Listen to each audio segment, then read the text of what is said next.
நாட்டுல எனக்கு வந்து போய் ஓட்டு கேட்கறதுக்கு உரிமை தர மாட்டேன். அனைவருக்கும் வணக்கம். நான் முன்னாடி போட்டிருக்க வீடியோ வந்து பார்த்துருப்பீங்க. அக்கா வித்யாராணி வீரப்பனா ஏதோ ஒரு தீவிரவாதி போலவோ ஏதோ ஒரு ரவுடி போலவோ அந்த போலீஸ்காரவங்க அப்படியே வந்து தள்ளிட்டு வந்து போகிறாங்க. அப்படியே காவலுடைய அந்த வாகனத்தில் வந்து ஏற்றுறாங்க. இதெல்லாம் அராஜக போக்கு, அட்டூழிய போக்கு.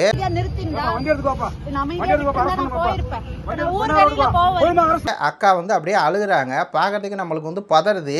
அப்படி என்னடா நடந்துச்சு, எதனால அக்கா வந்து அழுகுறாங்க அப்படின்னு சொல்லி பார்க்கும்போது தான் இந்த காவல்துறை எவ்வளோ தூரம் அக்கா வித்யாராணி வீரப்பனாரை ஒரு அடக்குமுறை பண்ணியிருக்காங்க. இந்த போலீஸுடைய அந்த அதிகார திமுறை போய் வந்து ஆளுங்கட்சியிடையோ இல்லை எதிர்கட்சிகள்கிட்டே காமிக்கிறது இல்லை. நாம் தமிழர் கட்சி மண்ணுக்கும் மக்களுக்கு உழைக்குது பார்த்தீங்களா, அந்த கட்சியில் இருக்கக்கூடிய வேட்பாளர் தான் காவல்துறை தன்னோட அத்துமீறலை வந்து காமிச்சிட்டு இருக்கு அப்படின்னு தான் சொல்ல வேண்டியிருக்குது. அக்கா எதனால அழுகிறாங்கன்னு பார்க்கறதுக்கு முன்னாடி முதல்ல இந்த ஒரு வீடியோ வந்து பாருங்கள். இந்த வீடியோவில் அந்த காவல் அதிகாரி எவ்வளோ தூரம் ஒரு பெண்ணுன்னு கூட பார்க்காம, நாம் தமிழர் கட்சி வேட்பாளர் இருக்கட்டும், முதல்ல அவங்க ஒரு பெண்ணு, அந்த பெண்ணு கூட பார்க்காம எவ்வளோ அவமரியாதையாக அந்த அக்கா வந்து திட்டி பேசிகிட்டு இருக்காரு அப்படின்னு சொல்லி பாருங்கள்.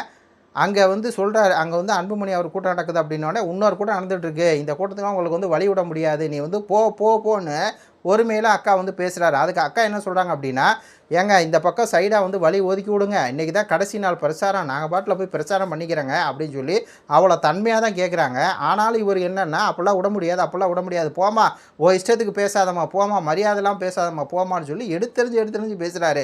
ஒரு கட்டத்துக்கு மேலே ஏங்க இப்படி பண்ணுறீங்க அப்படின்னு சொல்லி அக்கா அந்த இடத்துலேயே வந்து அழுகிற மாதிரி ஆயிடுறாங்க.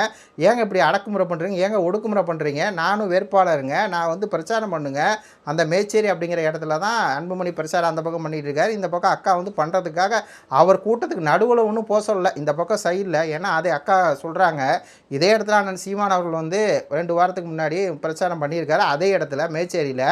அப்படி இருக்கவங்கள அந்த இடத்துல 2 பக்கம் 4 ரோடு இருக்கு இல்லையா, அதில் 2 ரோடு வந்து மக்கள் போக்குவரத்து வந்து இருந்துருக்குது. இந்த நேரத்தில் அன்பணி வந்தோடனே எல்லா ரோடையும் வந்து பிளாக் பண்ணி விட்டு இவங்க போகிறேன்னா அந்த ரோட்டை வந்து ஓப்பன் பண்ணி விட்டால் ஒரு 4 வண்டி தான், நாங்கள் பாட்டில் போய்க்குவோங்க. அது பேரிக்காடை போட்டு வச்சிடறாங்க போலீஸு.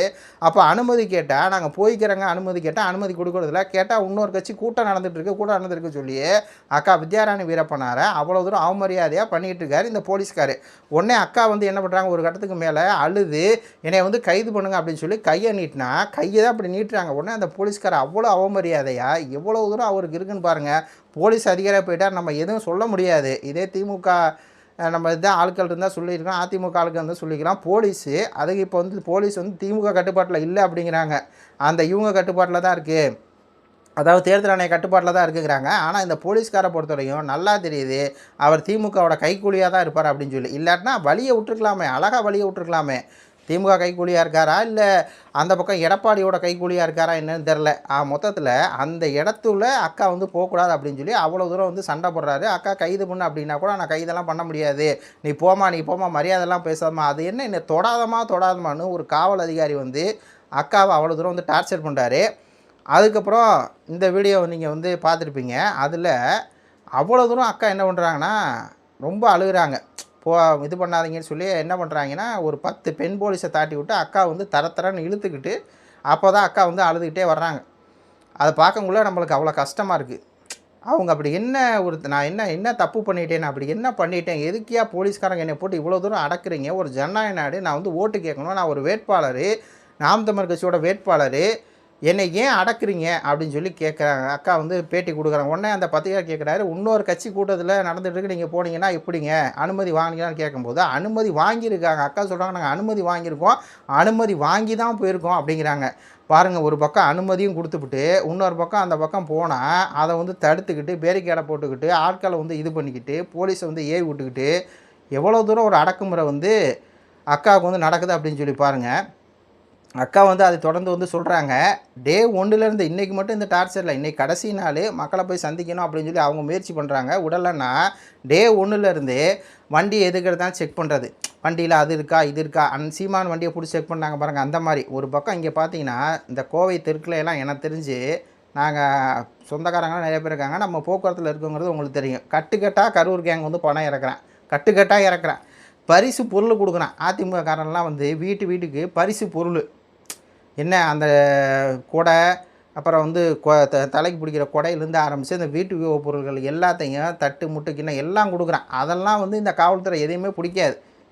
நேராக வந்துடும். திமுககாரங்க எந்த காசு கொடுக்கலாம், எல்லாம் கொடுக்கலாம். ஆனால் நாம் தமிழ் கட்சிக்காரங்க வாகன பரப்புரை போகிறாங்க பார்த்தீங்களா, அந்த வாகன பரப்புரையே போட்டு என்ன பண்ணுவாங்க, போட்டு நெருக்கடிக்கு உண்டாக்குவாங்க, செக்கிங்பாங்க. சில நேரம் என்ன பண்ணுறாங்கன்னா, அந்த வண்டியவே சீஸ் பண்ணி போகிறாங்க. நாம் தமிழ் கட்சி அந்த பரப்புரைக்காக ஒரு வண்டி வச்சுருப்பாங்களா, அந்த வண்டியவே வேட்பாளர் வண்டியவே சீஸ் பண்ணிட்டு போயிடுறாங்க. அப்படி தான் சமீபத்தில் வேடசந்தூர் வேட்பாளர் உசைன் அவர்களுடைய வண்டியை வந்து அவர் அசால்ட்டாக தேர்தல் அதிகாரி வந்து சொல்கிறாரு, இந்த வண்டியை சீஸ் பண்ணிட்டு நாங்கள் போயிட்டே இருப்போம், சீஸ் பண்ணுங்க அப்படிங்கிறாரு. அப்போது நாம் தமிழ் கட்சி வேட்பாளருக்கு தொடர்ந்து அடக்குமுறை ஒடுக்குமுறை வந்து இந்த காவல்துறையால் வந்து ஏவப்பட்டு கொண்டு இருக்கு. அதில் உச்சபட்சமாக இன்றைக்கி அக்கா வித்யாராணிக்கு நடந்ததெல்லாம் வந்து உச்சபட்ச ஒரு அநீதி அப்படின்னு தான் சொல்லணும். உச்சபட்சமாக அவன் இப்போ என்னென்ன பண்ண முடியுமோ போலீஸு அதை பூரா வந்து பண்ணிகிட்டு இருக்காங்க. கடைசி நாள் பிரச்சாரங்க இன்றைக்கி பண்ணால் தான் உண்டு, வேறு என்றைக்கு பண்ண முடியும்னு அக்கா கேட்டு காட்டு தானே. இதில் என்னென்னா, அன்புமணிக்கும் எடப்பாடி 2 பேரும் சேலத்தில் வந்து ரவுண்டு கட்டி வந்து பிரச்சாரம் பண்ணுறாங்க. இந்த ஒரு படத்தை பார்த்தீங்கனாலே தெரியும். அன்புமணி என்ன எடப்பாடி தொகுதிக்கு வந்து போகிறாரு. ஏன்னா எடப்பாடி வந்து எடப்பாடியில் அங்கே வன்னியர் அதிகமாக இருக்காங்களே, அதனால தான் ஐயா எடப்பாடி வந்து ராமதாஸோட கூட்டணி வைக்கிறார். அது வந்து உங்களுக்கு தெரியும். அப்போது எடப்பாடியில் ஒரு கூட்டம் போடுறாங்க, ஜலகண்டபுரத்தில் ஒரு கூட்டம் போடுறாரு. அதே சேலம் மாவட்டம் ஜலகண்டபுரத்தில் அன்புமணி வந்து பேசுகிறாரு. அவருக்கு அனுமதி, அவருக்கு எந்த விதமான தடையும் இல்லை, ஒன்றும் இல்லை. இங்கே மேச்சேரியில் பேசுகிறார், எல்லாம் எல்லாத்துக்கும் அனுமதி, எல்லாம். இது ஒரு கூட்டம் நடக்கும்போது இன்னொரு கூட்டம் போகக்கூடாதுன்னு. இதே நாம் தமிழ் கட்சி கூட்டம் நடக்கும்போது எல்லாம் போயிட்டு வந்துட்டு தான் இருக்கிறாங்க, எல்லாரும் பிரச்சாரம் பண்ணிட்டு தான் இருக்கிறாங்க. அப்போ இதெல்லாம் வந்து திட்டமிட்டே நடக்கக்கூடிய ஒரு விஷயமா இருக்குது. இதை நாம் தமிழ் கட்சிக்காரங்களை ஒவ்வொருத்தரும் நம்ம வந்து கண்டிக்கிறோம். இதில் ரொம்ப யோகியமான மாதிரி சில பேர் வந்து கேள்வி கேட்டிருக்காங்க. அவங்க ஏன் வந்து ஒரு கூட்டம் நடந்துகிட்ருக்குல்ல, அந்த கூட்டத்துக்குள்ளே ஏன் போகணும், இப்போ போலீஸ் சரிதானே அப்படின்னு சொல்லி கேட்டிருக்காங்க. இதே மாதிரி நிலமை உங்களுக்கு வந்துச்சுன்னா, இதே மாதிரி வந்து போலீஸ்காரங்க உங்களை அடக்குமுறை பண்ணால், இந்த தாவேக்கா தற்கொலைகளாக இருக்கட்டும், இந்த பிஎம்கே காரங்களாக இருக்கட்டும், எல்லாரும் கேட்குறாங்க, ஒரு கூட்டம் நடந்துருக்குல்ல உள்ளே போகக்கூட. அவங்க உள்ளேயே போகலப்பா, பாதை இருக்குப்பா, அது செக் போஸ்ட் போட்டு வச்சுருக்காங்க, அந்த பேரிகேட் போட்டு வச்சுருக்காங்க, 2 பக்கம் வந்து மக்களை லைட்டாக ஒதுங்க சொன்னால் அவங்க போயிடுவாங்க, அவ்வளோதான். அப்போ சும்மா கூட்டம் நடுவில் வந்து போனால் போலீஸ் வந்து சும்மா விட்டுருவாங்களா அப்படின்னு சொல்லி இந்த போலீஸுக்கு அதான் பாருங்கள், இவங்க எந்த அளவுக்கு ஒரு தற்கொலையாக இருக்காங்கன்னு பாருங்கள். இவங்களுக்கு வந்தால் தான் ரத்தம், மற்றவங்களுக்கு வந்தால் சக்காளி சனி அப்படின்னு சொல்லி பேசக்கூடியவங்க. இதில் என்னென்னா, அக்கா வித்யாராணி அவர்களுடைய அந்த ஒரு வெற்றியை வந்து பார்த்திங்கன்னா அந்த இடத்துல ஊர்ஜிதமாகப்பட்டிருக்கு. அப்போ அதையும் தடுக்கணும்னா என்ன பண்ணணும், அதுக்கு இந்த மாதிரி தான் அவங்கள வந்து வீக்னஸாக வந்து பண்ணணும். அதான் அதனால் வந்து பண்ணுறது. 2வது, ஐயா வீரப்பனார் வந்து அந்த இடத்துல உலாவுன ஒரு இடம் சேலம் மாவட்டத்தில் பூரா ஐயாவுக்கு வந்து நல்ல ஒரு நேம் இருக்குது. இப்போ ஐயாவோட மகன் நிற்கிறாங்க அப்படின்னோடனே அவங்களுக்கு நல்ல ஒரு வாக்கு வந்து விழுக போகுது. அதை வந்து தடுக்கணும் அப்படின்னு சொல்லி இந்த பாமக கும்பல், ஏன்னா பாமக தெரியும், பாமக வேட்பாளர் தான் அக்கா வைத்து நிற்கிறாங்கல்ல, அந்த பாமக கும்பல் என்னென்ன வேலை செய்வாங்களோ அது மாதிரி இது செஞ்சு விட்டாங்களா அப்படிங்கிற மாதிரி தான் இருக்குது. ஏன்னா தெரியும் எல்லா இடத்துலையும் பிஜேபி என்னென்ன லாபி பண்ணும் அப்படின்னு சொல்லி. மொத்தத்தில் இந்த ஒரு விஷயத்தை கொண்டு போய் நாம் தமிழ் கட்சிக்காரங்க எல்லோரும் சேருங்க. இந்த விஷயத்தை யூடியூப்பாக இருக்கட்டும், ட்விட்டராக இருக்கட்டும், ஃபேஸ்புக்காக எல்லா பக்கம் ட்ரெண்ட் பண்ணுங்கள். இந்த காவல்துறை வந்து ஏன் இப்படி நடந்துக்குச்சு அப்படின்னு சொல்லி காவல்துறை வந்து எல்லா நாம் தமிழ் கட்சிக்காரங்களும் வன்மையாக வந்து கண்டிங்க. இது உங்களுடைய கருத்துக்களை பதிவு பண்ணுங்கள். நன்றி, வணக்கம்.